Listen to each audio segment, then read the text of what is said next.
It's very much like a criminal work. It's very much like a police work. Our best findings are based on the documents which were created here. So certainly we are very devoted to the place, and we still very much respect the people who did the hard work here. Here at the White Sea in northern Russia, behind the Solovetsky monastery's thick walls, Orthodox monks have for centuries kept meticulous records.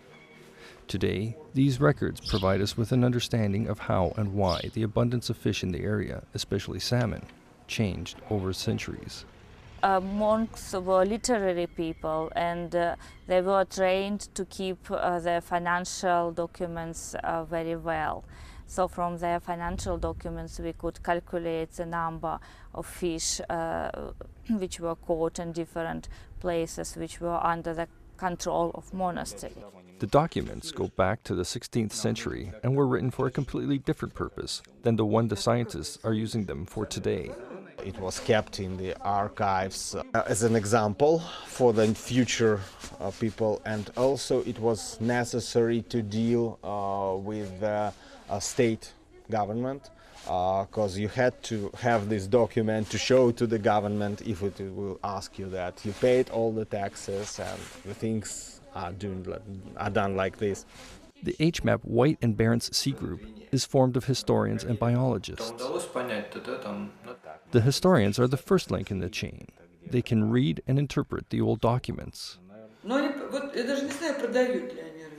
When you deal with the document, the very first thing you have to know is the date of the document, and you have to look into the situation, what privileges were in action in this moment for the monastery. Otherwise you will not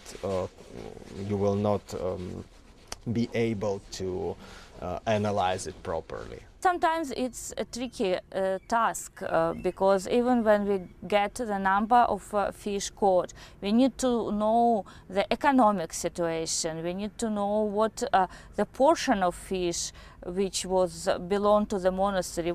So our historians in a group, they did very important work, not only to read the documents but to understand them. The most important commercial species in the White Sea are herring and salmon.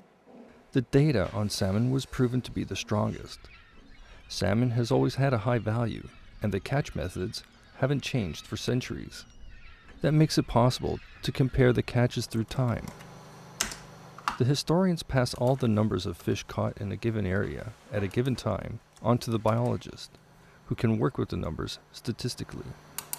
We have data from different periods for the same area, for the same gear, for the same locations. The catches are different. It means that the only factor which caused this difference was population size, abundance of salmon. And it means that population size was different in different periods. They found that the overall abundance of salmon was almost the same from the 17th century and to the beginning of the 20th century, with considerable fluctuations related to climate. The main changes in salmon population happened in 20th century, mostly due to anthropogenic activities like dam construction, like timber industry, pollution, and overfishing. They correlated the amount of salmon caught with the temperature time series reconstructed for this period by historical climatologists.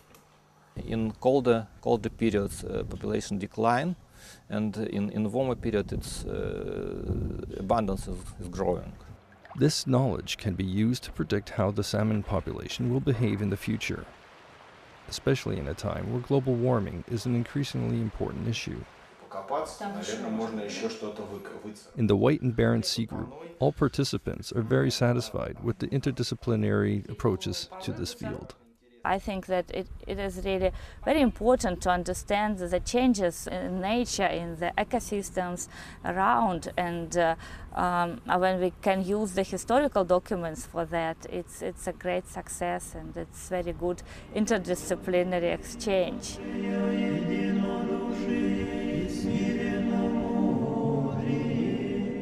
И душа